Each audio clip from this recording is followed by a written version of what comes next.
Hello everyone, welcome to Project Management Skills DCT 2026 video series. So here I am going to explain Unit 3, that is Project Life Cycle, and again this chapter dedicated for 4 marks in your DCET question paper. So I am dividing the entire syllabus of chapter 3 into two different parts. In part 1 I am going to explain what are the different phases of project life cycle, what do you mean by project management life cycle in general, and the steps or phases of project life cycles. We'll see all these things in this chapter. I'm not going to explain complete series. You are going to learn about the topics or the key points in each of the phases by the means of mind map. Let's move on to the mind map. First, you should know the meaning of what you mean by project life cycle.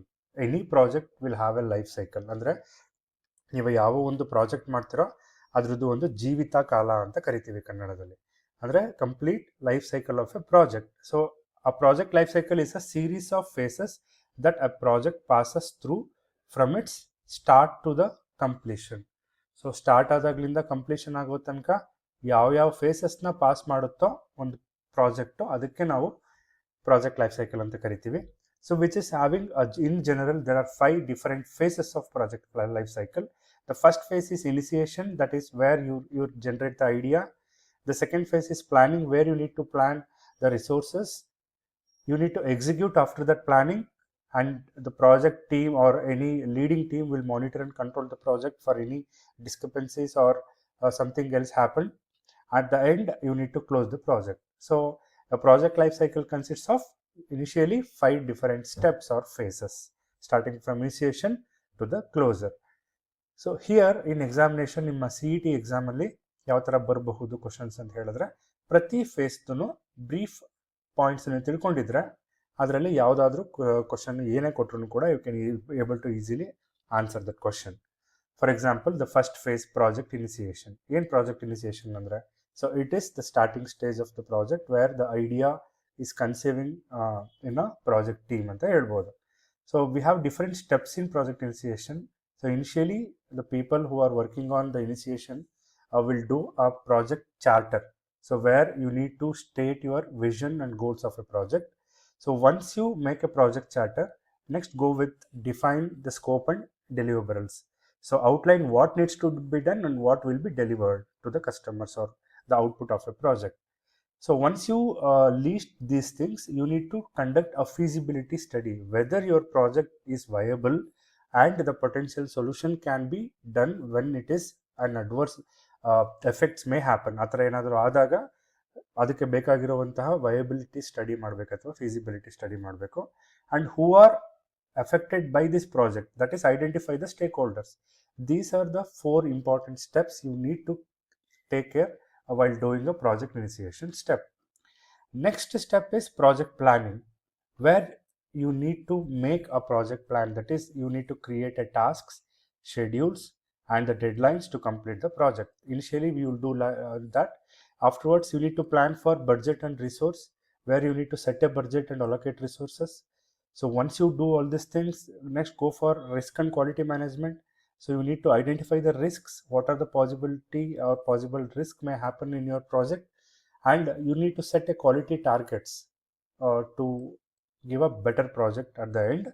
And you need to plan a communication also. So plan for the communication, decide how to communicate with the stakeholder. These are the 4 important steps you need to take care when you are planning the project. The next step is to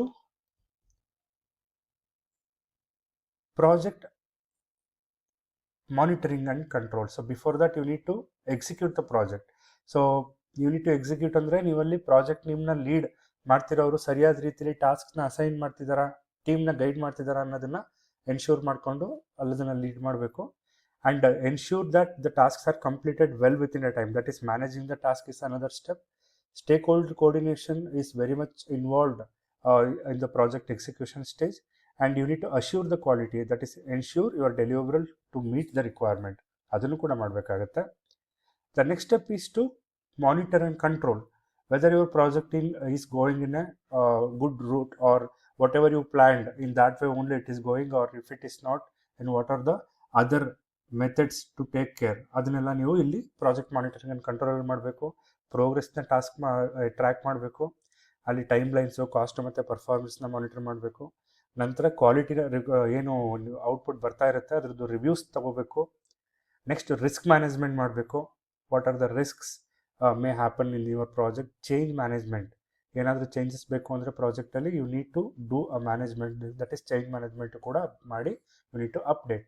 the last one is project closure. So ಇದೊಂದು ಇಲ್ಲ ಇಲ್ಲಿ. So project closure ತುಂಬ important stage. ಇಲ್ಲಿ complete project ಆಗಿರೋದ್ರದ್ದು report ಕೊಟ್ಟು you need to officially sign off the project for the closure. ತುಂಬ important stage ಅದನ್ನು ಕೂಡ. But among all this the starting 4 stages are very important. ಅಲ್ಲಿ ನಿಮಗೆ questions ಬರುವಂತಹ ಸಾಧ್ಯತೆ ಇರುತ್ತೆ. Let's move on to some practice question so that you can able to easily recall or able to answer this question. The project life cycle consists of, so I already told, if you want to take a project from starting to end, you need to have a different project life cycles. It will be have beginning, middle of the project and end of the project. So when the project life cycle hengirutte andre, if you draw the curve, the initial stages are beginning and the middle stages are like like tracking. ಅಂದರೆ ಅಲ್ಲಿ ಯಾವುದೇ ಥರ stagnant position ಇರುತ್ತೆ ನಿಮಗೆ ಅಲ್ಲಿ ಪ್ರಾಜೆಕ್ಟಲ್ಲಿ. ತುಂಬ ಅಂದರೆ ಸಡನ್ನಾಗಿ ಜಾಸ್ತಿ ಆಗೋದು, ಅದು ಸಡನ್ನಾಗಿ ಡಿಕ್ಲೈನ್ ಆಗೋದು ಇರೋದಿಲ್ಲ. ಸೊ ಟ್ರ್ಯಾಕ್ ಆಗೋ ಮತ್ತು ಮಾನಿಟರ್ ಮಾಡುವಂತಹ ಒಂದು ಏನು ಫೇಸ್ ಇದು. ಲಾಸ್ಟಲ್ಲಿ ಕಂಪ್ಲೀಟ್ ಆದಾಗ end. So beginning, middle and end ಮೂರೂ ಇರಬೇಕು. ಬರೀ ಬಿಗಿನಿಂಗ್ ಇರೋದಿಲ್ಲ, ಬರೀ ಎಕ್ಸಿಕ್ಯೂಷನ್ ಆ್ಯಂಡ್ ಕ್ಲೋಸರ್ ಇರಲ್ಲ, ಬರೀ ಪ್ಲಾನಿಂಗ್ ಆ್ಯಂಡ್ ಮಾನಿಟರ್ ಇರಲ್ಲ. It would be have beginning, middle and end. The option 2 is correct for this. The phase where the project is officially started, ಯಾವ ಫೇಸಲ್ಲಿ project official ಆಗಿ start ಆಯಿತು ಅಂತ ಕರಿತೀವಿ. So ತುಂಬ simple ಇದು. ಎಲ್ಲಿ ಸ್ಟಾರ್ಟ್ ಆಗುತ್ತೆ, ಎಲ್ಲಿ ಇನಿಷಿಯೇಟ್ ಆಗುತ್ತೋ ಅಲ್ಲಿ. ಸೊ ಇನಿಷಿಯೇಷನ್ ಸ್ಟೇಜಲ್ಲಿ ಪ್ರಾಜೆಕ್ಟು ರಿಯಲ್ ಆಗಿ ಶುರುವಾಗೋದು. Planning, execution, closure will come afterwards. Which phase focus on defining how to do, ಯಾವ ಥರ ಕೆಲಸ ಮಾಡಬೇಕು ಅಂತ ನಿಮಗೆ ಯಾವುದು ಡಿಫೈನ್ ಮಾಡುತ್ತೆ, ಯಾವ ಫೇಸು? ಇನಿಷಿಯೇಷನಲ್ಲಿ ಬರೀ ನೀವು ಐಡಿಯಾ ಜನ್ರೇಟ್ ಮಾಡ್ತೀರಾ. ಎಕ್ಸಿಕ್ಯೂಷನಲ್ಲಿ ಆಲ್ರೆಡಿ ನೀವು ಮಾಡಿರೋವಂಥ ವರ್ಕನ್ನು ಅದನ್ನು ಸರಿಯಾದ ರೀತಿಯಲ್ಲಿ ನಡ್ಸ್ಕೊಂಡು ಹೋಗ್ತೀರಾ. At the end of the project closure ಬರುತ್ತೆ. ಬಟ್ ಯಾವ ರೀತಿ ವರ್ಕ್ ಮಾಡಬೇಕು, ಹೌ ಟು ಡೂ ಅನ್ನೋದನ್ನ ನಮಗೆ ತಿಳಿಸ್ಕೊಡುವಂಥದ್ದು ಪ್ಲಾನಿಂಗ್ ಫೇಸ್. ಹಾಗಾಗಿ planning phase is correct for this question. PMBOK ಅಂತ ಒಂದು ಏನು ಆರ್ಗನೈಸೇಷನ್ ಇದೆ, that is project management book of knowledge. That is a book actually. That is like ಒಂದು ಮ್ಯಾನೇಜ್ಮೆಂಟ್ ಅವರು ಬರೆದಿರುವಂತಹ ಬುಕ್ಕು. ಅಲ್ಲಿ ಎಷ್ಟು ಫೇಸ್ನ ಡಿಫೈನ್ ಮಾಡ್ತಾರೆ. So there are 5 different phases of project management life cycle. ಯಾವ್ಯಾವುದು ಅಂತ ಆಲ್ರೆಡಿ ಹೇಳಿದ್ದೀನಿ. So initiation, planning, monitoring and control, execution and closure. So ಈ 5 ಫೇಸಸ್ಸು ಸೇರಿ ಪ್ರಾಜೆಕ್ಟ್ ಮ್ಯಾನೇಜ್ಮೆಂಟ್ ಲೈಫ್ ಸೈಕಲ್ ಆಗೋದು. ಹಾಗಾಗಿ 5 is the correct option for this question.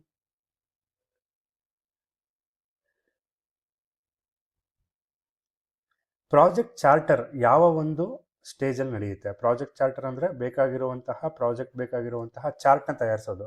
ಅದು initiation ಸ್ಟೇಜಲ್ಲೇ ಆಗಿರೋದ್ರಿಂದ ನೀವು ಸ್ಟೇಜಸಲ್ಲಿ ನೋಡ್ಬೋದು. ಸ್ಟಾರ್ಟಿಂಗ್ ಸ್ಟೇಜಲ್ಲೇ ಚಾರ್ಟರ್ನ ಮಾಡ್ಕೋಬೇಕು. ಎಕ್ಸಿಕ್ಯೂಷನ್, ಪ್ಲಾನಿಂಗ್ ಮತ್ತು ಕ್ಲೋಸರ್ ಸ್ಟೇಜಲ್ಲಿ ಮಾಡೋದಿಲ್ಲ. ಹಾಗಾಗಿ initiation is the correct option for this. WBS is created. ಎಲ್ಲಿ ಕ್ರಿಯೇಟ್ ಮಾಡ್ತಾರೆ WBSನ? It is created during planning only. ಹಾಗಾಗಿ ಪ್ಲಾನಿಂಗ್ ಟೂಲ್ ಅಂತಲೇ ಕರೀತಾರೆ ಅದನ್ನು.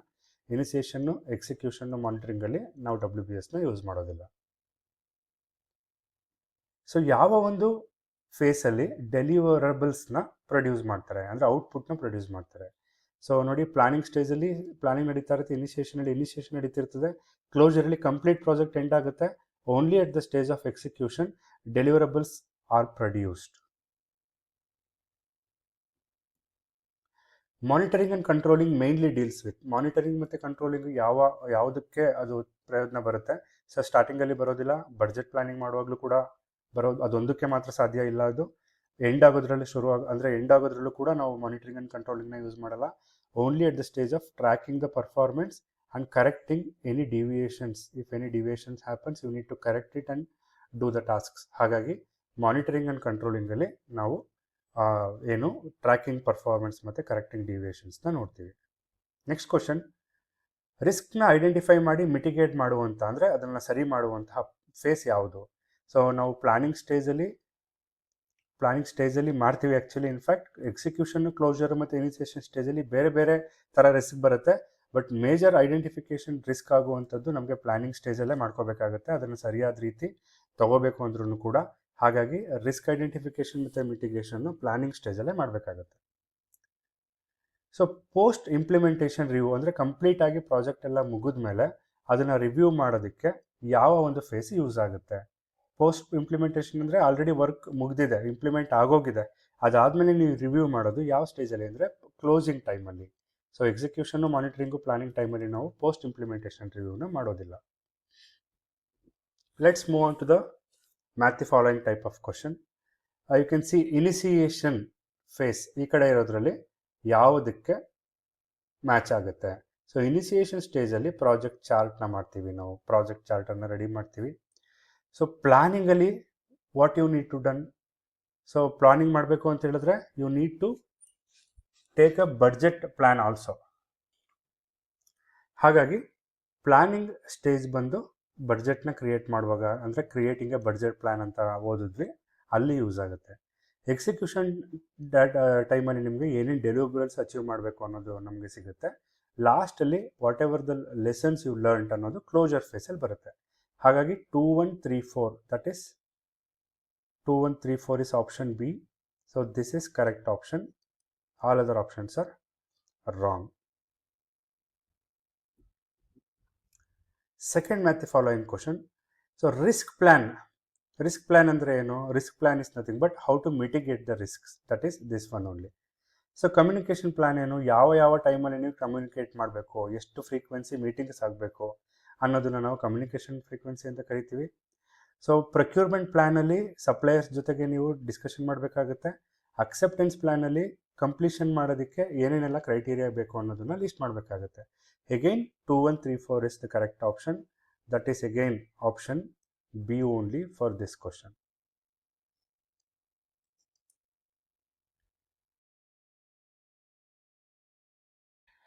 Let's move on to the question number 13, that is assertion and reason type of question.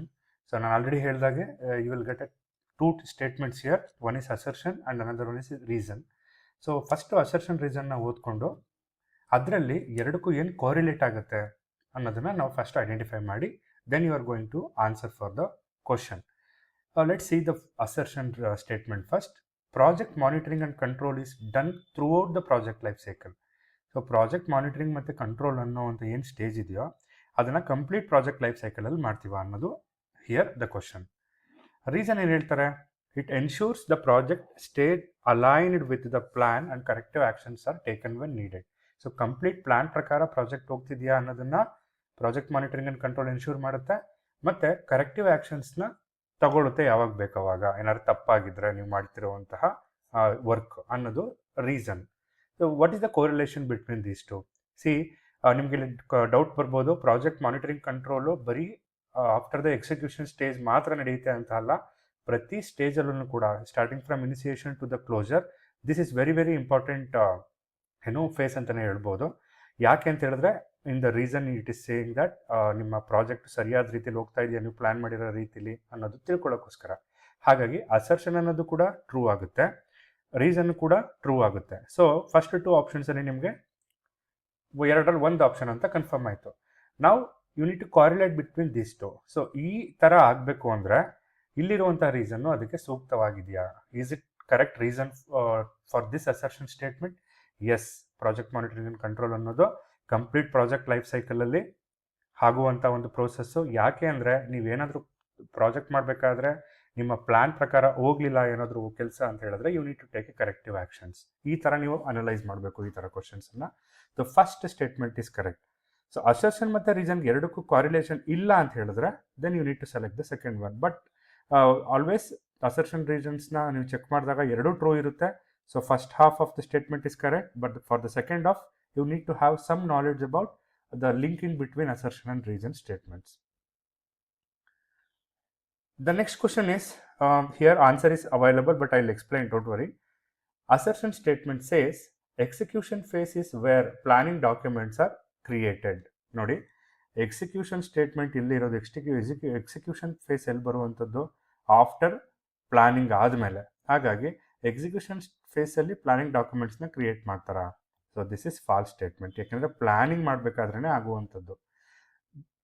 Reason ಏನು ಹೇಳ್ತಾರೆ, execution phase converts plans into action. ನೀವು plan ಮಾಡಿರೋದನ್ನ actions ಮತ್ತು deliverables ಆಗಿ ಕನ್ವರ್ಟ್ ಮಾಡೋದಕ್ಕೆ ಎಕ್ಸಿಕ್ಯೂಷನ್ ಸ್ಟೇಜ್ ಹೆಲ್ಪ್ ಮಾಡುತ್ತೆ ಅಂತ ಹೇಳ್ತಾ ಇದ್ದಾರೆ. So I think this is true. So ನೋಡೋದಕ್ಕೆ ಲೈಕ್ ನೀವು ಕರೆಕ್ಟಾಗಿ ಸ್ಟೇಟ್ಮೆಂಟ್ ಓದಿದ್ರೆ ಅದ್ರದ್ದು ರಿಯಲ್ ಪಿಕ್ಚರ್ ಗೊತ್ತಾಗುತ್ತೆ. ಹಾಗಾಗಿ ರೀಸನ್ ಸ್ಟೇಟ್ಮೆಂಟ್ ಟ್ರೂ ಆಗಿದೆ, ಅಸರ್ಷನ್ ಸ್ಟೇಟ್ಮೆಂಟ್ ಫಾಲ್ಸ್ ಆಗಿದೆ. So A is false, R is true. That is option D is correct for this, not option C. This is option D actually.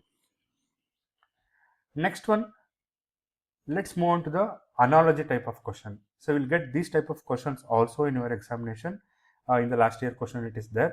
So initiation project charter ಆದರೆ ಅಂದರೆ initiation ಮಾಡಬೇಕಾದ್ರೆ project ಚಾರ್ಟರ್ನ create ಮಾಡ್ತಾರೆ. What about closure ಮಾಡಬೇಕಾದ್ರೆ ಏನನ್ನ ಅಲ್ಲಿ important ಕೆಲಸ ಆಗಿ ಕನ್ವರ್ಟ್ ಮಾಡ್ತಾರೆ? Is it a budget? No, ಬಡ್ಜೆಟ್ಗೂ ಕ್ಲೋಜರ್ಗೂ ಏನೂ ಲಿಂಕ್ ಇರೋದಿಲ್ಲ, ಸ್ವಲ್ಪ ಇರುತ್ತೆ ಅಷ್ಟೇ. ಔಟ್ಪುಟ್ ಅಥವಾ ಡೆಲಿವರಬಲ್ಸ್ ಅಂತ ಕರಿತೀವಿ, yes, but for some extent.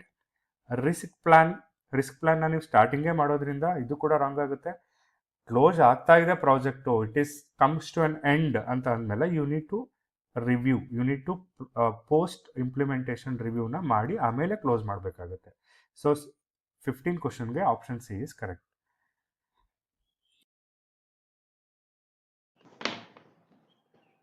Let's move to the next part, that is project life cycle part 2, which is a part of unit 3 only. So previously we have learnt about ಇಲ್ಲಿ ತನಕ part 1 ನೋಡಿದ್ರಿ. ಅಲ್ಲಿ ಒಂದು 6 topics starting from project life cycle ಅಂದರೆ ಏನು, ಯಾವ್ಯಾವ phases ಇದ್ದಾವೆ, ಯಾವ್ಯಾವ ಫೇಸಸಲ್ಲಿ ಏನೇನೆಲ್ಲ ಪ್ಲಾನ್ಸ್ ನಡೆಯುತ್ತೆ ಅನ್ನೋದನ್ನ I have just give a overview from mind map. So in this second part also it is related to project life cycle only. Here you are going to learn about these 6 topics. So project risk, types of risks, risk assessment techniques, project cost risk analysis, estimation of time and cost overrun. So how the organization procedural or systematic reason for project cost overrun and time overrun. So illi nimge last year question papers na nodidaga the chances of getting 2 to 3 marks is ಈ ಒಂದು part ಇಂದನೂ ಬರುವಂತ chances ಇದೆ. ಹಾಗಾಗಿ let us move on to the mind map. ತುಂಬಾ important topic ಇದು. Mind map ನೋಡ್ತಾ ಬರೋಣ. So if you see the mind map here, I have divided into 6 parts again here. The first part is the definition of risk. You will get directly one question ಅವ್ರು ಕೇಳಿದ್ರೆ ಏನು what do you mean by risk ಅನ್ನೋದ್ರ ಮೇಲೆ they will give a statement and you need to identify what is that statement. It is related to risk only. ಏನು risk ಅಂದ್ರೆ a project risk or simply risk is defined as a possibility of an outcome being different from the expected outcome. ನೀವೇನು ಔಟ್ಕಮ್ನ expect ಮಾಡಿದ್ದೀರಾ ಅದಕ್ಕೆ compare ಮಾಡಿದ್ರೆ ನೀವು ಬಂದಿರುವಂತಹ outcome different ಆಗಿರುತ್ತೆ. ಅಂತ ಒಂದು ಸಿಚುವೇಶನ್ಗೆ ರಿಸ್ಕ್ ಅಂತ ಕರಿತೀವಿ. ಅಂದರೆ ನೀವು ಸರಿಯಾದ ರೀತಿಯಲ್ಲಿ ಪ್ರಾಜೆಕ್ಟ್ ರಿಸ್ಕ್ನ ನೀವು ಪ್ಲಾನ್ ಮಾಡಲಿಲ್ಲ ಅಂತ ಹೇಳಿದ್ರೆ ಯುವರ್ ಪ್ರಾಜೆಕ್ಟ್ ಮೈಟ್ ಗೆಟ್ ಏನು ಮಧ್ಯದಲ್ಲಿ ನಿಂತು ಹೋಗ್ಬೋದು. ಹಾಗಾಗಿ ರಿಸ್ಕ್ ಪ್ಲಾನ್ ಕೂಡ ನೀವು ಮಾಡ್ಕೊಂಡಿರಬೇಕು. The definition is simple, a possibility of an outcome being different from the expected outcome. ಇಷ್ಟು ಗೊತ್ತಿದ್ರೆ ಸಾಕಾಗುತ್ತೆ. ನೀವು ಪ್ರಾಜೆಕ್ಟ್ ಮಾಡಬೇಕಾದ್ರೆ ಯಾವ್ಯಾವೆಲ್ಲ ರಿಸ್ಕ್ಸ್ ಬರುತ್ತೆ ಅನ್ನೋದನ್ನ ನೋಡೋದಾದ್ರೆ, so we have so many types of risk here. ಇದ್ರ ಮೇಲೆ ನಿಮಗೆ ಒಂದು ಕ್ವಶನ್ನು ಡೈರೆಕ್ಟ್ ಕ್ವಶನ್ನು ಬರೋ ಚಾನ್ಸಸ್ ಇರುತ್ತೆ. ಹಾಗಾಗಿ ಯಾವ್ಯಾವ ರಿಸ್ಕು ಯಾವ ಥರ ಆಗುತ್ತೆ ಅನ್ನೋದನ್ನು ನಾನು ನಿಮಗೆ ಎಕ್ಸ್ಪ್ಲೈನ್ ಮಾಡ್ತಾ ಬರ್ತೀನಿ. Let's move on to the first type of risk, that is technical risk. As the name indicates, this is a risk which occurs due to the changes in specification. So you are planning something, but at the middle of your project, your specification might change to some extent. So again, if you are changing specification kind of thing, you need more budget and more time to execute that. So ultimately, which is result in loss. So as a project manager, you need to plan for this risk also. If in case there is any changes in specification, you are going to take a risk, and for that you need to plan for the risk and how to mitigate that risk based on your current budget and resources. ಅದನ್ನ ನೋಡಬೇಕಾಗುತ್ತೆ. The second type of risk is social risk. Social risk ಅಂತ ಹೇಳಿದ್ರೆ changes in customer preference or labor unrest. ಅಂದ್ರೆ labours ನಿಮ್ಗೆ ಏನಾಗುತ್ತೆ, ಕೆಲವೊಮ್ಮೆ disturbance ಆದಾಗ ಅದು complete ಆಗಿ ಪ್ರಾಜೆಕ್ಟ್ ಹಾಲ್ಟ್ ಆಗೋ ಚಾನ್ಸಸ್ ಇರುತ್ತೆ. ಆರ್ ಕಸ್ಟಮರ್ ಪ್ರಿಫರೆನ್ಸಸ್ಗಳೇನಾದ್ರು ಚೇಂಜ್ ಆದಾಗ, ಯಾರು ಅಲ್ಟಿಮೇಟ್ ಎಂಡ್ ಯೂಸರ್ ಇರ್ತಾರೋ ಅವ್ರದ್ದು ಪ್ರಿಫರೆನ್ಸಸ್ ಚೇಂಜ್ ಆದಾಗ ಆಗುವಂತಹ ರಿಸ್ಕ್ಗೆ ಸೋಷಿಯಲ್ ರಿಸ್ಕ್ ಅಂತ ಕರಿತೀವಿ. Move on to the economic risk. Economic risk is related to financial matter. So ಹಣದುಬ್ಬರ ದರ, ಇನ್ಫ್ಲೇಷನ್ ರೇಟ್ ಅಂತ ಏನು ಕರಿತೀವಿ, ಅಥವಾ ಸಡನ್ ಆಗಿ ಗೌರ್ಮೆಂಟ್ ಪಾಲಿಸೀಸ್ ಚೇಂಜ್ ಆದಾಗ, ಇನ್ಕ್ರೀಸ್ ಆದಾಗ, ಇವೆಲ್ಲ you need to take care of your project and mitigate ಮಾಡೋದು ಗೊತ್ತಿರಬೇಕಾಗುತ್ತೆ. So while planning itself, risk plan ಮಾಡಬೇಕಾದ್ರೆ ಎಕನಾಮಿಕ್ ರಿಸ್ಕ್ ಬಗ್ಗೆನೂ ನೀವು ತಲೆ ಕೆಡಿಸ್ಕೊಂಡಿರ್ಬೇಕಾಗಿರುತ್ತೆ. Political risk.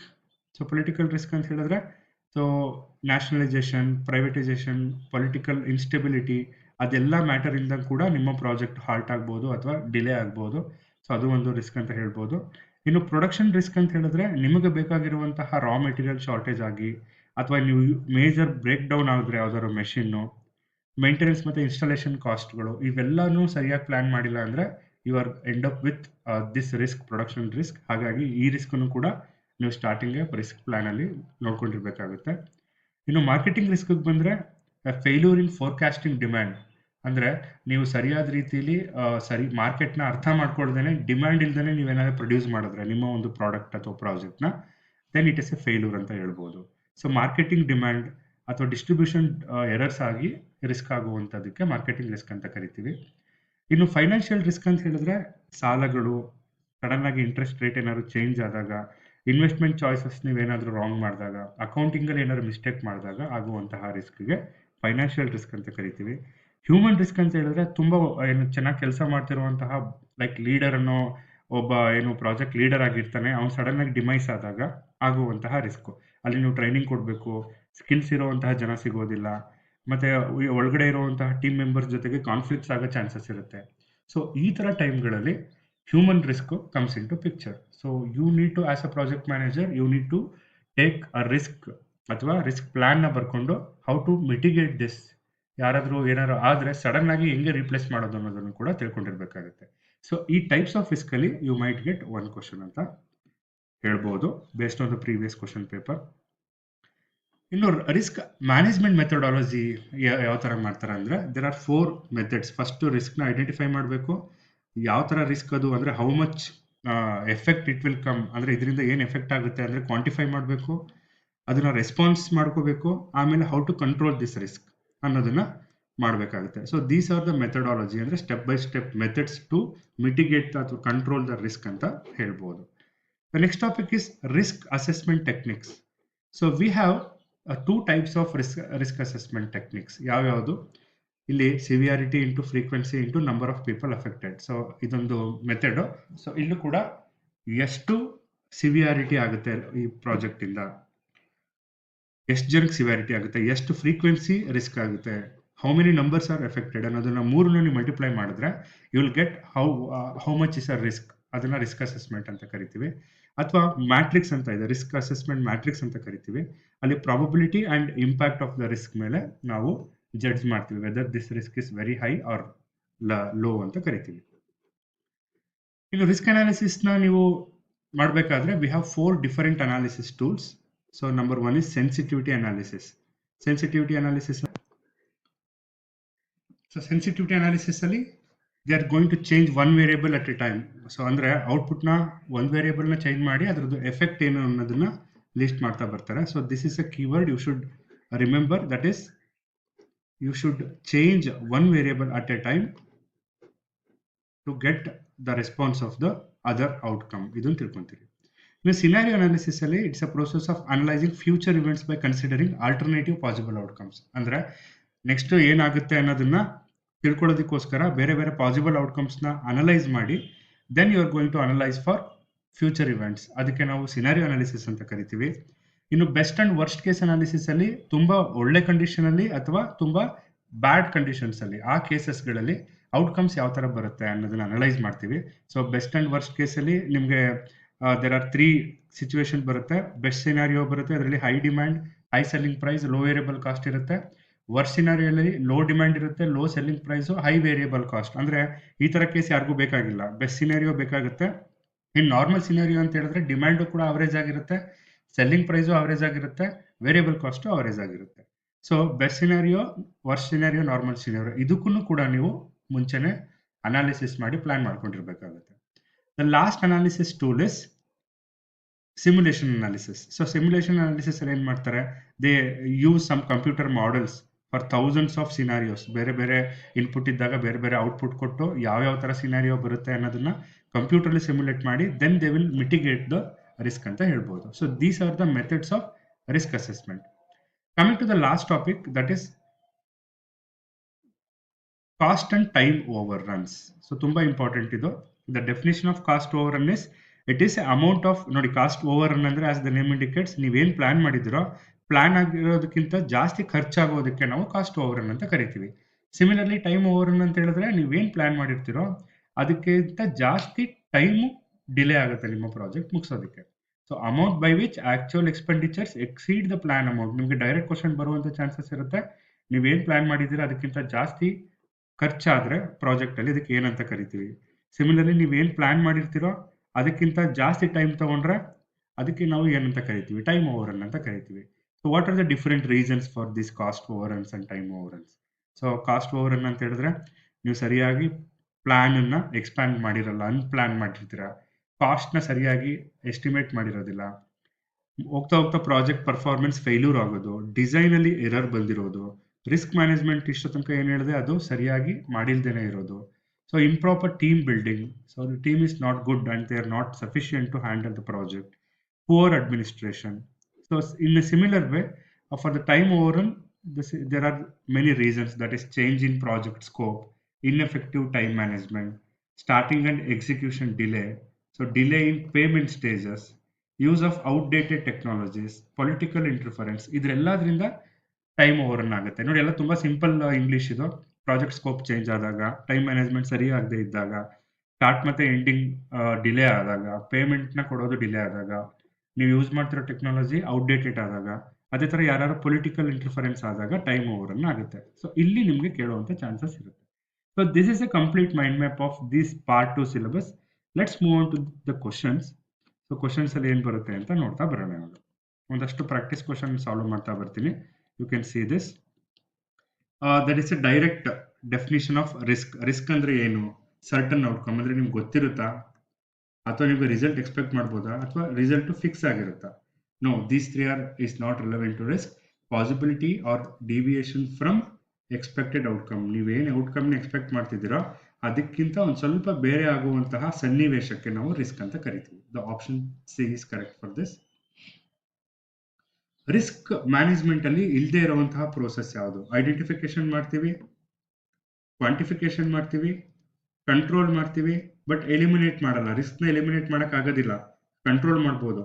ಹಾಗಾಗಿ so this is not in the process of risk management. Option C is the correct.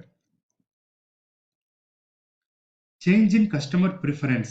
Customer ಅವ್ರು ಏನೋ ಪ್ಲಾನ್ ಮಾಡಿಕೊಂಡು ನಿಮಗೆ ಪ್ರಾಜೆಕ್ಟ್ನ ಶುರು ಮಾಡಿಸಿರ್ತಾರೆ, ಬಟ್ ಅವ್ರ ಪ್ರಿಫರೆನ್ಸ್ ಸಡನ್ ಆಗಿ ಚೇಂಜ್ ಆಯಿತು. ಅದು ಯಾವ ಟೈಪ್ ಆಫ್ ರಿಸ್ಕ್? ನೋಡಿ ಅದಕ್ಕೆ ಹೇಳಿದ್ದು ಡೆಫಿನೇಷನ್ ಆಫ್ ಟೈಪ್ಸ್ ಆಫ್ ರಿಸ್ಕ್ಸು ತುಂಬ important.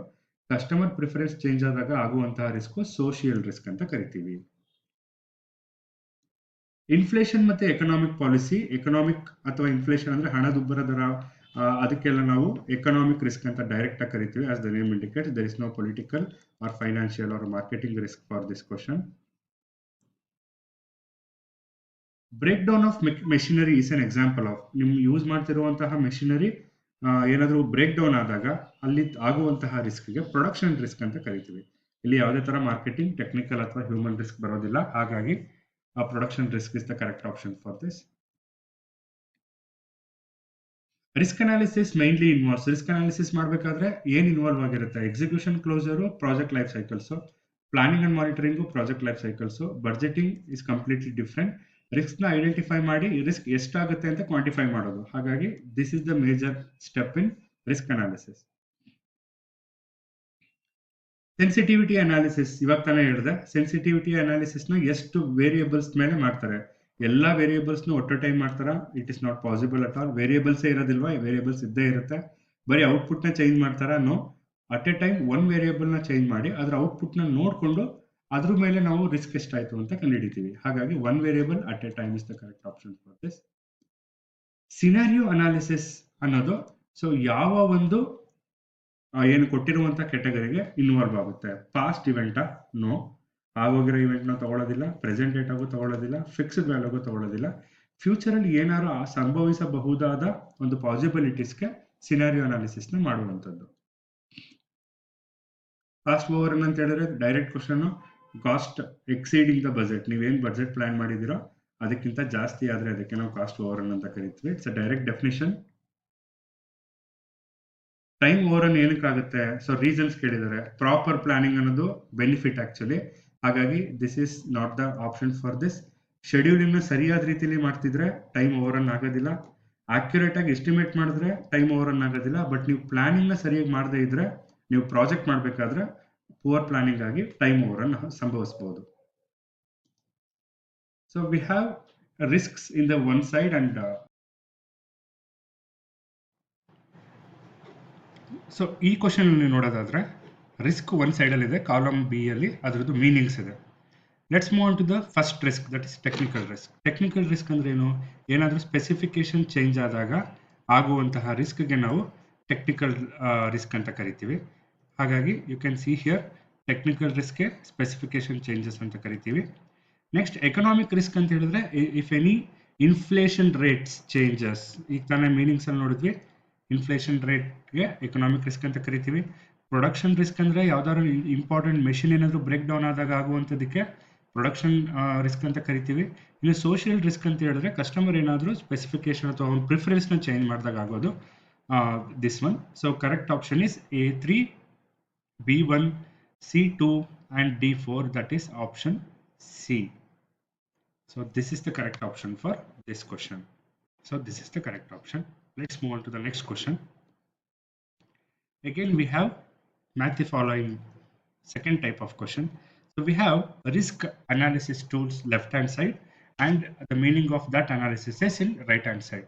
So sensitivity analysis is as the name indicates, or in the previous mind map you learned, sensitivity analysis ಅಂತ ಹೇಳಿದ್ರೆ one variable ನ one time ಅಲ್ಲಿ change ಮಾಡಿ output ನ measure ಮಾಡುವಂಥದ್ದು. So 2 ಅನ್ನೋದು correct option ಇದಕ್ಕೆ. ಸಿನಾರಿಯೋ ಔಟ್ಕಮ್ಸ್ ಅಥವಾ ಸಿನಾರಿಯೋ ಅನಾಲಿಸಿಸ್ ಅಂತ ಹೇಳಿದ್ರೆ, so you can see here, so we will check many outcomes for a particular input ಅಲ್ಲಿ ಕೊಟ್ಟು ಮೆನಿ ಔಟ್ಕಮ್ಸ್ ಅಥವಾ ಮಲ್ಟಿಪಲ್ ಔಟ್ಕಮ್ಸ್ನ ನಾವು ಅಚೀವ್ ಮಾಡೋದಕ್ಕೆ ಅಥವಾ ಚೆಕ್ ಮಾಡೋದಕ್ಕೆ ಸಿನಾರಿಯೋ ಅನಾಲಿಸಿಸ್ ಅಂತ ಕರಿತೀವಿ. So simulation analysis is to check the probabilities and the best and worst analysis is for extreme conditions. best case ಅಂತ ಹೇಳಿದ್ರೆ ನಿಮಗೆ ಒಳ್ಳೆ ಡಿಮ್ಯಾಂಡ್ ಸಿಗುತ್ತೆ, ಒಳ್ಳೆ ಸೆಲ್ಲಿಂಗ್ ಪ್ರೈಸ್ ಸಿಗುತ್ತೆ. ವರ್ಸ್ಟ್ ಅಂತ ಹೇಳಿದ್ರೆ ತುಂಬಾ ಎಕ್ಸ್ಟ್ರೀಮ್ ಕಂಡೀಷನ್, ಅಲ್ಲಿ ನಿಮ್ಗೆ ಯಾವುದೇ ತರ ಡಿಮ್ಯಾಂಡ್ ಇರೋದಿಲ್ಲ, ನಿಮ್ಮ ಪ್ರೊಡಕ್ಷನ್ ಕಾಸ್ಟ್ ಜಾಸ್ತಿ ಆಗುತ್ತೆ. So this is the correct option for this question. Let's move on to the assertion reason type. All project risks can be completely eliminated. So ಇಲ್ಲಿ ಯಾವುದೇ ತರ ಎಲಿಮಿನೇಟ್ ಆಗುವಂತಹ ರಿಸ್ಕ್ ಯಾವುದೂ ಇಲ್ಲ, only we can control it. ಹಾಗಾಗಿ this one is false. Risk management only reduces or controlled risk. So this is the right statement. So ಹಾಗಾಗಿ option D, A is false, R is true is correct. ಇಲ್ಲಿ A ಮತ್ತೆ R ಎರಡು true ಆಗಿಲ್ಲ, ಬರೀ assertion ಮಾತ್ರ falls ಆಗಿದೆ, reason true ಆಗಿದೆ. We have another question. Sensitivity analysis improves model prediction. Yes, ಒಂದು ಯಾವ್ದಾದ್ರು ಒಂದು ಮಾಡೆಲ್ ತಗೊಂಡು ನೀವು ಇನ್ಪುಟ್ನ ವೇರಿ ಮಾಡಿ ಔಟ್ಪುಟ್ನ ಚೆಕ್ ಮಾಡಿದ್ರೆ ಇದು ಇಂಪ್ರೂವ್ ಮಾಡುತ್ತೆ ಆ ಪ್ರಾಡಕ್ಟ್ ಪ್ರಿಡಿಕ್ಷನ್ನ, whether it can be sustained or not ಅಂತ. It studied the effect of change of one input variable at a time. This is also true. So both A and R are true. There is no relation between these two. ಹಾಗಾಗಿ direct ಆಗಿ option A ತಗೊಂಡು both A and R are true ಅಂತ ತಗೋಬೇಕಾಗುತ್ತೆ. ಇನ್ನು risk assessment ಅನ್ನೋದು ರಿಸ್ಕ್ನ identify ಮಾಡಿದ್ರೆ, risk management ಅನ್ನೋದು control ಮತ್ತು ಮಿಟಿಗೇಷನ್ ಮಾಡುತ್ತೆ. ಸೊ ಎಲಿಮಿನೇಟ್ ಅಂತೂ ಯಾವುದೇ ಕಾರಣಕ್ಕೂ ಮಾಡಲ್ಲ, ಇಗ್ನೋರ್ ಮಾಡಲ್ಲ, ಪ್ಲಾನಿಂಗು ಮಾಡಲ್ಲ. ಹಾಗಾಗಿ it controls and how to rectify this ಅನ್ನೋದನ್ನ ನಮಗೆ ತೋರಿಸ್ಕೊಡುತ್ತೆ. ಸೊ ಇದಿಷ್ಟಾಗಿತ್ತು practice questions. Last 3 years question ಪೇಪರಲ್ಲಿ ಕಂಪ್ಲೀಟ್ ಈ ಚಾಪ್ಟ್ರಲ್ಲಿ ಯಾವ್ಯಾವ ಥರ ಕ್ವಶನ್ಸ್ ಕೇಳಿದ್ದಾರೆ ಅಂತ ಒಂದ್ಸಲ ನೋಡ್ತಾ ಬರೋಣ. We will solve very simple questions ಇದೆ. We can easily able to solve it once you go through all my videos ಅಥವಾ ಏನು ಪ್ರಾಕ್ಟೀಸ್ ಕ್ವಶನ್ಸ್ನ ಸಾಲ್ವ್ ಮಾಡಿದ್ರೆ ಅಲ್ಲೆಲ್ಲ ಹೇಳಿರ್ತೀನಿ. ಸೊ ನೀವು ಇಲ್ಲಿ ಆರಾಮಾಗಿ ಸ್ಕೋರ್ ಮಾಡ್ಬೋದು ಈ ಒಂದು ಚಾಪ್ಟರ್ಲು ಕೂಡ. In project life cycle more time is required for ಯಾವ ಒಂದು ಸ್ಟೇಜ್ ಅಲ್ಲಿ ಅಥವಾ ಫೇಸ್ ಅಲ್ಲಿ ಜಾಸ್ತಿ ಟೈಮ್ ಬೇಕಾಗುತ್ತೆ. ಕ್ಲೋಸರ್ ಅಲ್ಲಿ we require less time. Initiation ಮಾಡಬೇಕಾದ್ರೂ ಕೂಡ ಸಮ್ ಮೋರ್ ಇದಕ್ಕಿಂತ ಒಂಚೂರು ಜಾಸ್ತಿ ಬೇಕಾಗ್ಬೋದು. ಪ್ಲಾನಿಂಗ್ ಅಲ್ಲಿ ಸಮ್ವಾಟ್ ಇನ್ನೂ ಸ್ವಲ್ಪ ಎಕ್ಸ್ಟ್ರಾ ಬೇಕಾಗ್ಬೋದು. ಬಟ್ ಜಾಸ್ತಿ ಟೈಮ್ ಹಿಡಿಯೋದು ಪ್ರಾಜೆಕ್ಟ್ನ ಎಕ್ಸಿಕ್ಯೂಷನ್ ಮಾಡಬೇಕಾದ್ರೆ. ಅಂದರೆ ಇಲ್ಲಿ months together you need to wait to complete that project. ಹಾಗಾಗಿ ಎಕ್ಸಿಕ್ಯೂಷನ್ ಅನ್ನೋದು ಕರೆಕ್ಟ್ ಆನ್ಸರ್ ಫಾರ್ ದಿಸ್. ಯಾಕೆಂದರೆ ಇಲ್ಲಿ ಮ್ಯಾಕ್ಸಿಮಮ್ ವರ್ಕ್ ಮತ್ತು ರಿಸೋರ್ಸಸ್ಸು ಯುಟಿಲೈಸ್ ಆಗುವಂತಹ ಸ್ಟೇಜ್ ಇದು. ಪ್ರಾಜೆಕ್ಟ್ ಲೈಫ್ ಸೈಕಲ್ ಕರ್ವ್ ಏನು ಇಂಡಿಕೇಟ್ ಮಾಡುತ್ತೆ? Here there is no work break down structure or work packaging. ಎಷ್ಟು ಜನ ಕೆಲಸ ಮಾಡ್ತಿದ್ದಾರೆ ಅದನ್ನು ಪ್ರಾಜೆಕ್ಟ್ ಲೈಫ್ ಸೈಕಲ್ ತೋರಿಸಲ್ಲ. This is not a project manual. It shows the growth, maturity and decline of the project. ಅಂದರೆ ಯಾವಾಗ growth ಆಯಿತು, ಯಾವಾಗ ಮೆಚುರಿಟಿ ಸ್ಟೇಜಿಗೆ ಬಂತು, ಯಾವಾಗ ಅದು ಎಂಡ್ ಸ್ಟೇಜಲ್ಲಿದೆ ಅನ್ನೋದನ್ನು ಪ್ರಾಜೆಕ್ಟ್ ಲೈಫ್ ಸೈಕಲ್ ಕರ್ವು ನಮಗೆ ತೋರಿಸುತ್ತೆ. In project management, taking actions to measure the quality ಸರಿಯಾಗಿ ಅದು ಇದೆಯಾ ಇಲ್ವಾ ಅನ್ನೋದನ್ನ ಚೆಕ್ ಮಾಡೋದು ಅಥವಾ ಮೆಜರ್ ಮಾಡೋದು ಯಾವ್ದ್ರ ಫಂಕ್ಷನ್ನು. ಸೊ ಇಲ್ಲಿ ಡೈರೆಕ್ಟ್ ಆಗಿ ನೀವು answer without doubt you can click quality management. Quality management ಸರಿಯಾಗಿದ್ರೆ ಮಾತ್ರ ಸರಿಯಾಗಿದೆಯಾ ಕ್ವಾಲಿಟಿ ನಿಮ್ಮ ಪ್ರಾಜೆಕ್ಟ್ದು ಇಲ್ವಾ ಅಂತ ಚೆಕ್ ಮಾಡಿ. If any mistakes you need to take an action and ಅದನ್ನು ರೆಕ್ಟಿಫೈ ಮಾಡಬೇಕಾಗುತ್ತೆ. ನಾಲ್ಕನೇದು, so innovation is an hallmark of every project. Innovation ಅಂದರೆ ಏನು? To generate new idea. So this is the correct option for this. ಇನ್ನು project success ಇದೆಲ್ಲ only for your ಏನು ನಿಮ್ಗೆ confusion ಮಾಡೋದಕ್ಕೆ ಕೊಟ್ಟಿರ್ತಾರೆ. ಬಟ್ ಇನ್ನೋವೇಷನ್ ಅನ್ನೋದ್ರ ಮೀನಿಂಗು ಹೊಸ ಐಡಿಯಾಸ್ನ ಕೊಡುವಂಥದ್ದು. 2024 ಕ್ವಶನ್ಗೆ ಬರೋದಾದ್ರೆ, dash is the condition where in a construction or manufacturing project does not complete well within the time. ನೋಡಿ, ನೀವೇನು ಟಾರ್ಗೆಟ್ ಇಟ್ಕೊಂಡಿದ್ರು ಈ ಟೈಮಲ್ಲಿ ಮುಗಿಸ್ಬೇಕು ಅಂತ, ಆ ಟೈಮಲ್ಲಿ ಮುಗಿಸಕ್ಕೆ ಆಗಲಿಲ್ಲ, ಅದಕ್ಕೆ ಏನಂತ ಕರಿತೀವಿ? ಸೊ ಟೈಮ್ ಓವರ್ ಅಂತ ಕರಿತೀವಿ. If the same question they will ask cost ಏನಾದರೂ ಜಾಸ್ತಿ ಆಯಿತು ಅಂತ ಕೊಟ್ಟರೆ ಕಾಸ್ಟ್ ಓವರ್ ಅಂತ ತಗೋಬೇಕು. Project dash creates damages or adverse effect. So ಇಲ್ಲಿ ಕೊಟ್ಟಿರುವಂತಹ ಆಪ್ಷನ್ಸಲ್ಲಿ ಪ್ರಾಜೆಕ್ಟ್ ಫೇಲ್ಯೂರ್ ಕ್ರಿಯೇಟ್ಸ್ ಆಗುತ್ತಾ? ಪ್ರಾಜೆಕ್ಟ್ ಫೇಲ್ಯೂರ್ ಆದರೆ ಅಲ್ಲೇನು ಕಂಪ್ಲೀಟಾಗಿ ಪ್ರಾಜೆಕ್ಟೇ ಮುಗ್ದೋಯ್ತು ಅಂತ. ಅಂಡರ್ಟೇಕನ್ ಅಂತ ಬರೋದಿಲ್ಲ, ಪ್ರಾಜೆಕ್ಟ್ ಅನಾಲಿಸಿಸ್ ಅಂತ ಬರೋದಿಲ್ಲ. ಅನಾಲಿಸಿಸ್ ಮಾಡೋದು ನಿಮಗೆ ಒಳ್ಳೇದಾಗಲಿ ಅಂತ. ಬಟ್ ರಿಸ್ಕ್ ಏನು ಮಾಡಬಹುದು ಅಂತ ಹೇಳಿದ್ರೆ, ಏನಾದರೂ ಅಡ್ವರ್ಸ್ ಎಫೆಕ್ಟ್ಸ್ ಅಥವಾ ಡ್ಯಾಮೇಜನ್ನು ನಿಮ್ಮ ಔಟ್ಪುಟ್ ಮೇಲೆ ಕೊಡಬಹುದು. ಹಾಗಾಗಿ project risk is the correct option. So one variable at a time ಅಂತ ಇದೆ. ಯಾವ ಅನಾಲಿಸಿಸ್ಸು? Sensitivity analysis. ಡೆಫಿನಿಷನ್ ನೋಡಿದರೆ ಇದನ್ನ ಎಲ್ಲರೂ ಮತ್ತೆ ಇನ್ನೊಂದ್ಸಲ ಓದಿ. ಸೆನ್ಸಿಟಿವಿಟಿ ಅನಾಲಿಸಿಸ್ ಅಂದರೆ one variable at A time. Scenario analysis ಅಂದರೆ ಮಲ್ಟಿಪಲ್ ಔಟ್ಪುಟ್ಸ್ನ ಡಿಫ್ರೆಂಟ್ ವೇರಿ ಮಾಡಿ ಇನ್ಪುಟ್ಸ್ನ ಚೆಕ್ ಮಾಡೋದು. ಬೆಸ್ಟ್ ಆ್ಯಂಡ್ ವರ್ಸ್ಟ್ ಕೇಸಲ್ಲಿ high demand, low demand, average demand ಮೇಲೆ ಚೆಕ್ ಮಾಡೋದು. ಸಿಮ್ಯುಲೇಷನ್ ಅನಾಲಿಸಿಸಲ್ಲಿ ಜಾಸ್ತಿ ಔಟ್ಪುಟ್ನ ಅಥವಾ ಜಾಸ್ತಿ ಇನ್ಪುಟ್ ಕೊಟ್ಟು ಕಂಪ್ಯೂಟರ್ಸಲ್ಲಿ ಸಿಮ್ಯುಲೇಟ್ ಮಾಡುವಂಥದ್ದು. ಸೊ ಅದ್ರದ್ದು ತಿಳ್ಕೊಳ್ಳಿ. So risk usually dash as the project progresses. Project ನಡೀತಾ ಇದೆ, ಪ್ರಾಜೆಕ್ಟ್ ಮುಂದೆ ಹೋಗ್ತಾ ಇದೆ, ನಿಮಗೆ ರಿಸ್ಕು ಕಡಿಮೆ ಆಗುತ್ತಾ ಜಾಸ್ತಿ ಆಗುತ್ತಾ? ಪ್ರಾಜೆಕ್ಟು 10% ಇದ್ದು 80% ಆಗಿದೆ ಅಂತ ಹೇಳಿದ್ರೆ, 80% ತನಕ ಪ್ರಾಜೆಕ್ಟ್ ಬಂದಿದೆ ಅಂತ ಹೇಳಿದ್ರೆ, ಫಾರ್ ಎಕ್ಸಾಂಪಲ್ ರಿಸ್ಕ್ ಕಡಿಮೆ ಇದೆ ಅಂತ, ಇನ್ನು 20% ಉಳ್ಕೊಂಡಿರೋದು, ಹಾಗಾಗಿ ಯಾವುದೇ ರಿಸ್ಕ್ ಬರಲ್ಲ. So risk usually reduces. Project ಮುಂದೆ ಹೋದಾಗೆ ರಿಸ್ಕ್ ಕಡಿಮೆ ಆಗುತ್ತೆ, ಅಂದರೆ ಡಿಕ್ರೀಸ್ ಆಗುತ್ತೆ ಅಂತ ಹೇಳ್ಬೋದು. ಇಲ್ಲಿ ಇನ್ಕ್ರೀಸಸ್ ಅಂತ ಕೊಡಬಾರ್ದು. ಸ್ಟಾರ್ಟಿಂಗ್ ಸ್ಟೇಜಸಲ್ಲಿ ಇನ್ನೂ ಪ್ರಾಜೆಕ್ಟೇ ಶುರುವಾಗಿಲ್ಲ, ಅವಾಗ ನೀವು ರಿಸ್ಕು ಯಾಕೆ ಇನ್ಕ್ರೀಸ್ ಆಗ್ತಾ ಇದೆ ಅಂತ ಹೇಳಿದ್ರೆ, maybe time over cost ಓವರ್ನಿಂದ ಇನ್ಕ್ರೀಸ್ ಆಗ್ತಿರ್ಬೋದು. ಬಟ್ ಇಲ್ಲಿ ಪ್ರಾಜೆಕ್ಟ್ ಅಪ್ ಆಗ್ತಾ ಇದೆ, ಮೂವ್ ಆಗ್ತಾ ಇದೆ ಅಂತ ಹೇಳಿದ್ರೆ ರಿಸ್ಕ್ ಡಿಕ್ರೀಸ್ ಆಗ್ತಾ ಇದೆ ಅಂತ ಅರ್ಥ. High demand, high selling price, low variable cost. ನೋಡಿ, ಇದು ಬೇಕಾಗಿರುವಂತಹ ಸಿನಾರಿಯೋ. ಅಂದರೆ ನೀವು ತಯಾರಿಸೋದಕ್ಕೆ, ಮ್ಯಾನುಫ್ಯಾಕ್ಚರಿಂಗ್ ಮಾಡೋದಕ್ಕೆ ಕಡಿಮೆ ಕಾಸ್ಟ್ ಆಗ್ತಾ ಇದೆ, ನೀವು ಮಾರಾಟ ಮಾಡ್ತಿರೋ ಪ್ರೈಸ್ ಜಾಸ್ತಿ ಇದೆ, ಡಿಮ್ಯಾಂಡ್ ಕ್ರಿಯೇಟ್ ಆಗಿದೆ. ಇದು ಯಾವ ಕೇಸ್, ಯಾವ ಸಿನಾರಿಯೋ? ಇದು ಬೆಸ್ಟ್ ಸಿನಾರಿಯೋ. ನಾರ್ಮಲ್ ಸಿನಾರಿಯೋ ಅಂತ ಹೇಳಿದ್ರೆ ಆವರೇಜ್ ಇರುತ್ತೆ. ವರ್ಸ್ಟ್ ಅಂತ ಹೇಳಿದ್ರೆ low demand, low selling price, high variable cost. Abnormal scenario ಅಂತ ಯಾವುದೂ ಇಲ್ಲ. ಹಾಗಾಗಿ best scenario is the correct option for this. In dash phase, project definition and problem identification are defined. ಅಂದರೆ ಸ್ಟಾರ್ಟಿಂಗ್ ಸ್ಟೇಜಲ್ಲೇ ಇರುತ್ತೆ. ಏನೋ ಪ್ರಾಜೆಕ್ಟ್ನ ಹೆಂಗೆ ಡಿಫೈನ್ ಮಾಡಬೇಕು, how the project is identified for so many objectives. So these can be done at the stage of initiation, not at the stage of planning or execution, or definitely closure ಬರೋದಿಲ್ಲ. Planning, execution, initiation compare ಮಾಡಿದ್ರೆ ಪ್ರಾಜೆಕ್ಟ್ನ define ಮಾಡುವಂಥ stage initiation stage ಆಗಿರುತ್ತೆ. Risk arising due to fluctuation of interest rate. ನೋಡಿ, interest rate ಅಥವಾ ಅಕೌಂಟಲ್ಲಿ mistake ಆಗುವಂಥದ್ದು. So ಇದೆಲ್ಲ ರಿಲೇಟೆಡ್ ಟು ಫೈನಾನ್ಸ್. ಇಂಟ್ರೆಸ್ಟ್ ಅಂತ ಹೇಳಿದ್ರೆ ಬಡ್ಡಿ ದರಗಳು, ಅಥವಾ ಅಕೌಂಟ್ ಅಂದರೆ ಅದು ಕೂಡ related to amount only. So ಯಾವ ಥರ ರಿಸ್ಕು? ಇಲ್ಲಿ ಯಾವುದೇ ಪಾಲಿಸಿ ರಿಸ್ಕ್ ಅಂತಿಲ್ಲ. ಮಾರ್ಕೆಟಿಂಗ್ ರಿಸ್ಕ್ ಆಗೋದು ಯಾವಾಗ ನೀವು ಸರಿಯಾದ ರೀತಿಯಲ್ಲಿ ಪ್ಲಾನ್ ಮಾಡಲಿಲ್ಲ ಅಂತ ಹೇಳಿದಾಗ, ಅಂದರೆ ಮಾರ್ಕೆಟಿಂಗ್ ಅಡ್ವರ್ಟೈಸ್ಮೆಂಟ್ ಸರಿಯಾಗಿ ಮಾಡಲಿಲ್ಲ, ಡಿಮ್ಯಾಂಡ್ ಕ್ರಿಯೇಟ್ ಆಗಿಲ್ಲ ಅಂದರೆ. ಟೆಕ್ನಿಕಲ್ ಅಂತ ಹೇಳಿದ್ರೆ ಸ್ಪೆಸಿಫಿಕೇಶನ್ ಚೇಂಜ್ ಆದಾಗ. ಸೊ ಫೈನಾನ್ಷಿಯಲ್ ರಿಸ್ಕ್ ಅಂದರೆ ಇಂಟ್ರೆಸ್ಟ್ ರೇಟ್ ಅಥವಾ ಮಿಸ್ಟೇಕ್ಸ್ ಆಗೋದು ಅಕೌಂಟಿಂಗಲ್ಲಿ. ಒಂದು ಅಸರ್ಷನ್ ರೀಸನ್ ಕ್ವಶನ್ ಇದೆ. Time overrun can lead to cost overrun. Time overrun ಆಗೋದ್ರಿಂದ ಕಾಸ್ಟ್ ಓವರ್ ರನ್ ಆಗುತ್ತೆ. So this is true statement. ಜಾಸ್ತಿ ಟೈಮ್ ಹಿಡಿತಾ ಇದೆ ಅಂತ ಹೇಳಿದ್ರೆ ಲೇಬರ್ಗೆ ಜಾಸ್ತಿ ದುಡ್ಡು ಕೊಟ್ಟಿದ್ದೀರಾ, ಇದನ್ನು ಕೂಡ ಟ್ರೂ ಇದೆ. ಬಟ್ ಎರಡರ ಮಧ್ಯೆ ಕೋರಿಲೇಷನ್ ನೋಡೋದಾದ್ರೆ, ಸೊ ಈ ಒಂದು ಕ್ವಶನ್ ಏನಾಗಿತ್ತು last time? So very relevant answer is option A. Okay, so time overrun ಆಗ್ತಿರೋದ್ರಿಂದ ಜಾಸ್ತಿ ಟೈಮ್ ಆಗ್ತಾ ಇದೆ ಅಂದರೆ ಅರ್ಥ ನೀವು ಜಾಸ್ತಿ ದುಡ್ಡನ್ನ ಸ್ಪೆಂಡ್ ಮಾಡ್ತಿದ್ದೀರಾ ಅಂತ. But this is also possible. ಒಂದು ಪ್ರಾಜೆಕ್ಟ್ ಮಾಡಬೇಕಾದ್ರೆ ಈ ರೀಸನ್ನು ಅಸರ್ಷನ್ಗೆ ಲಿಂಕ್ ಇರೋದಿಲ್ಲ. ಕೆಲವೊಂದ್ಸಲ ಬೇರೆ ಬೇರೆ ರೀಸನ್ಸು ಬಂದು ನಿಮಗೆ ಟೈಮ್ ಓವರ್ ರನ್ ಆಗಬಹುದು. ಹಾಗಾಗಿ ಸೊ ಈ ಎರಡೂ ಆಪ್ಷನ್ನು ಸದ್ಯದ ಮೂಮೆಂಟಲ್ಲಿ ಸರಿ ಅಂತ ಲಾಸ್ಟ್ ಕೀ ಆನ್ಸರ್ಸಲ್ಲಿದೆ. ಬಟ್ ಈ ಥರ ಕ್ವಶನ್ಸ್ ಬಂದಾಗ take your own time and right to click the correct question ಅಂತ ಹೇಳ್ಬೋದು. ಸೊ ಲೆಟ್ಸ್ ಎಲ್ಲ ಕ್ವಶನ್ಸ್ನು ಒಂದೇ ಸಲ ತೋರಿಸೋದಕ್ಕೆ ಟ್ರೈ ಮಾಡ್ತೀನಿ, since it may be helpful for your examination preparation. I just zoom it in so that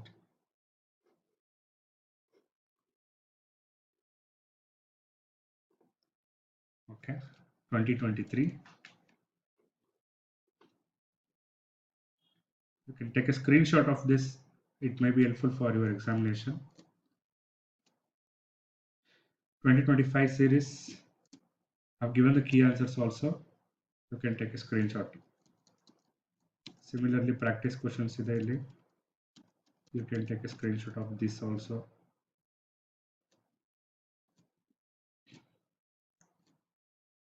C, ನೀವು ಎಷ್ಟು ಪ್ರಾಕ್ಟೀಸ್ ಮಾಡ್ತೀರೋ ಅಷ್ಟು ಒಳ್ಳೆಯದು. ಈ ಥರ ಯಾವುದೇ ಕ್ವಶನ್ಸ್ ಬಂದರೂ ನೀವು ಆನ್ಸರ್ ಮಾಡಬೇಕು ಅಂತ ಹೇಳಿದ್ರೆ you need to practise more and more based on the content given here.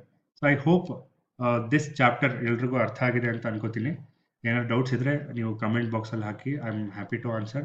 Don't forget to share, subscribe and like this video. Thank you so much for watching.